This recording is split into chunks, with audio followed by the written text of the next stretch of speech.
Ikhwanul muslimin wal muslimat rahimakumullah, mari bersama-sama kita watawassaw bil haqqi, saling menasehati supaya menaati ketaatan, watawassaw bis sabri, dan saling menasehati agar menetapi kesabaran, agar kita semuanya termasuk ke dalam golongan hamba-hamba Allah Subhanahu wa ta'ala yang selamat di dunia ataupun di akhirat. Amin amin ya Allah ya rabbal alamin.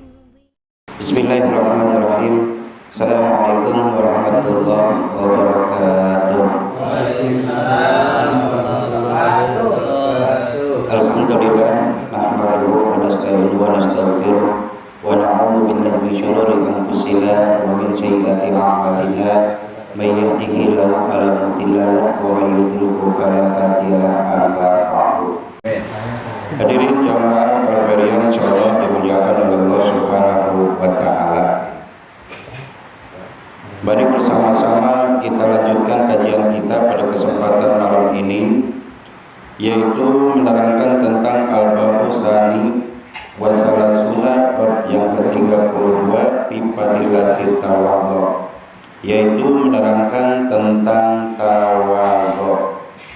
Secara garis besar arti tawadhu itu yaitu rendah diri, baik kepada Allah Subhanahu wa taala ataupun terhadap sesama manusia.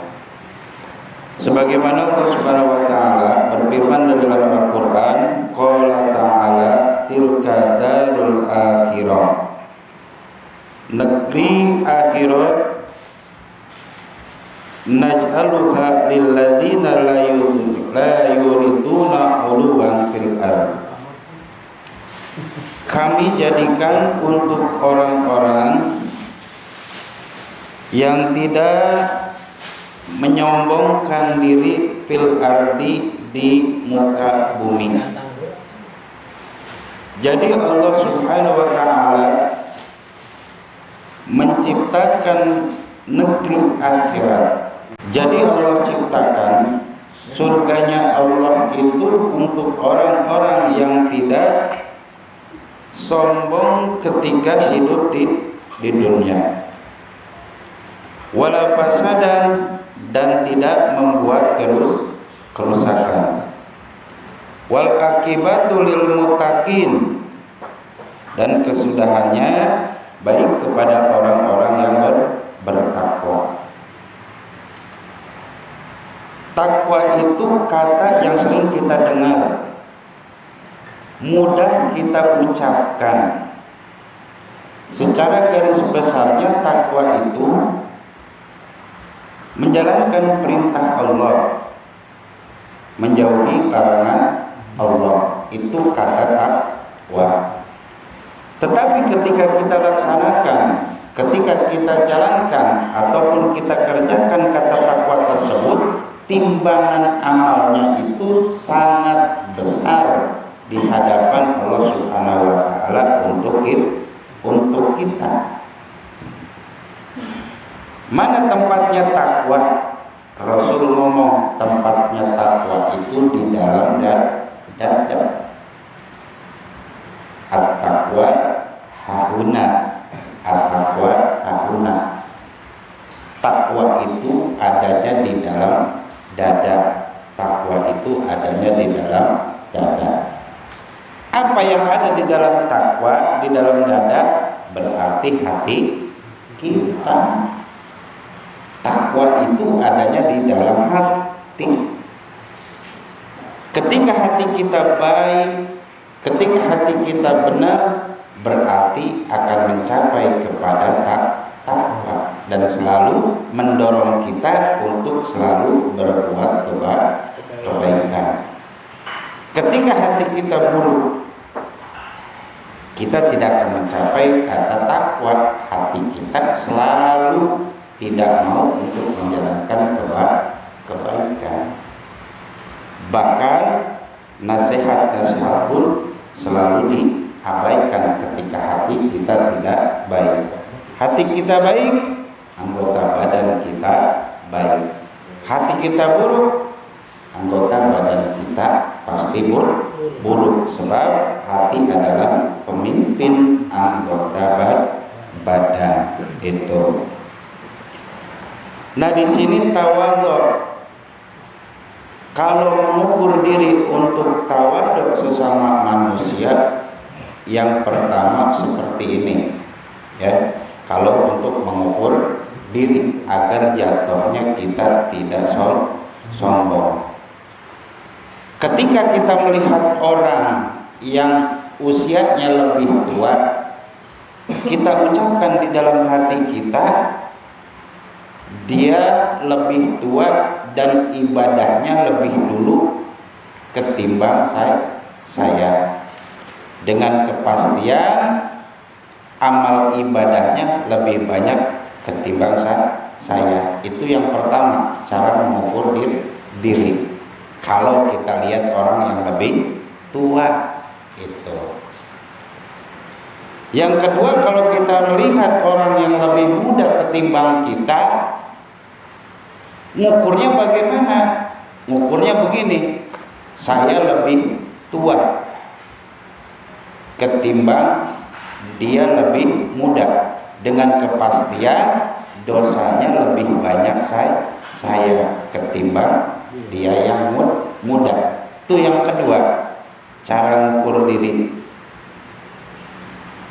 Yang ketiga, kalau kita melihat orang yang berilmu, orang alim, cara ngukur diri kita bagaimana?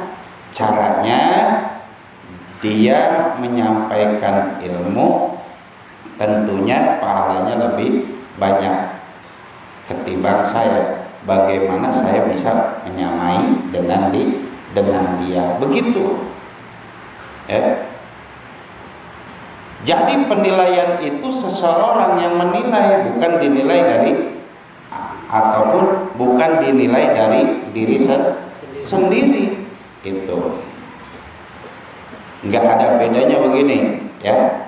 Kita nih merasa ataupun kita bisa, ya. Karena ketika Allah akan mencintai hambanya itu, kita diorangkan. Sama siapa? Sama orang, diorangkan, ya, bukan mengorangkan sendiri. Paham ya, Pak? Ya, kita diorangkan dalam artian kita dihargai, begitu namanya diorangkan, ya. Bukan orang yang mengorangkan kita, orang yang mengorangkan kita, ya, dalam artian kita dihargai. Beda ketika kita hanya dibutuhkan. Kalau kita dibutuhkan saja hanya sewaktu-waktu. Tapi kalau diorangkan, insya Allah kapanpun akan dibutuhkan. Seperti itu. Tuh yang ketiga, cara mengukur diri agar tawadhu, ya. Yang keempat, ketika kita melihat orang bodoh, orang yang tidak terlalu berilmu, mandangnya jangan dia bilang orang bodoh, dia mah lebih pintar daripada saya. Jangan begitu, jatuhnya nanti kita takabur, ya. Dia lebih pintar daripada saya. Itu. Ini umpama kita belum fasih baca Quran, umpama kita fasih baca Quran, iya. Nah, kemudian kita dengar orang baca Quran terbata-bata, dieja. Nah, kita yang lebih bisa nih, mandangnya tolak ukurnya seperti apa? Jangan, dia lebih bisa ketimbang saya. Jangan begitu. Kalau ketimbang Allah mengukurnya begitu, nanti kita jatuhnya takabur. Mengukurnya bagaimana? Nah, dia lebih bodoh ataupun dia tidak berilmu ketimbang saya. Belum tentu dia yang bodoh pahalanya lebih besar ketimbang saya yang pintar. Nah, kalau udah begitu berarti kita tolak ukur. Nah, jangan petang-tang petenteng gue yang paling bisa, jatuhnya kita takabur itu ujub ya. Kalau udah ujub di dalam hati kita, apalagi setelah kita melakukan perbuatan baik, kehapus semuanya, namanya takabur. Oh ya. Yang terakhir, kalau mengukur diri, umpama kita lihat orang non-muslim, umpama jangan bilang dia mah ahli neraka, jangan.